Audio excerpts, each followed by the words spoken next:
the streets, Walden. And I thought it was kind of weird.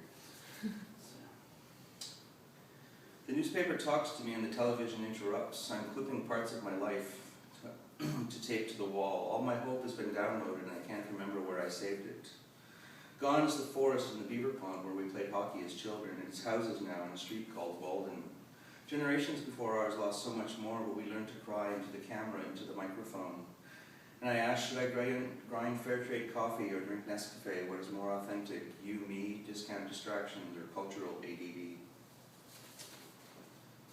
This one was in a collection of 100 Poets Against the War, 2003. It was published in England. It's called What Did Adorno Say? And what Adorno did say was, after Auschwitz, there can be no more poetry.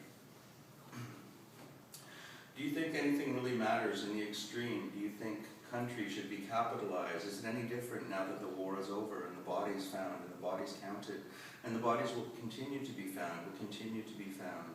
And do you think civilians should be bombed from the air, running again as they did from snipers in the hills? And it's all the same, bodies are collateral. And is there a flag in the world without the color red, without the color of blood hidden somewhere?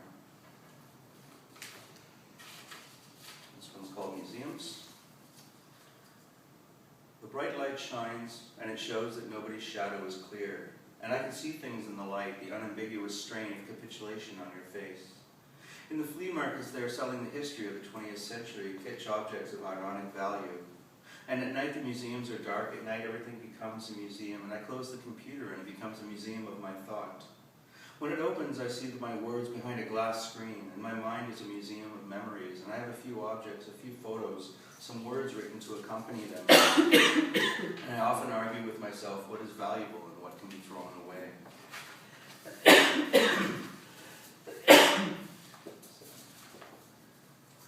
And this is called Couch, and it was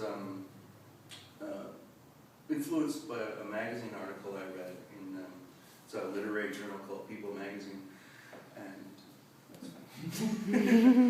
anyways, it was about Brad Pitt and Angelina Jolie. It was on the cover of the magazine, a very bold headline, or it might have been the Star, it might have been People, all the same to me. Apparently Angelina makes Brad sleep on the couch. Now I'm thinking, sleep on the couch? I'm sure that they have more than one room, or a guest room, or he could probably afford a hotel room. And I'm sure there are many who would offer Brad a warm bed. So why did they write that? So that all the readers could identify? Oh wow, they're just like us. He has to sleep on the couch. Then I think maybe I'm just overthinking this. Maybe it's just a euphemism. And anyways, next week the news will be different. Like the news from a dictatorship. Different front page every week.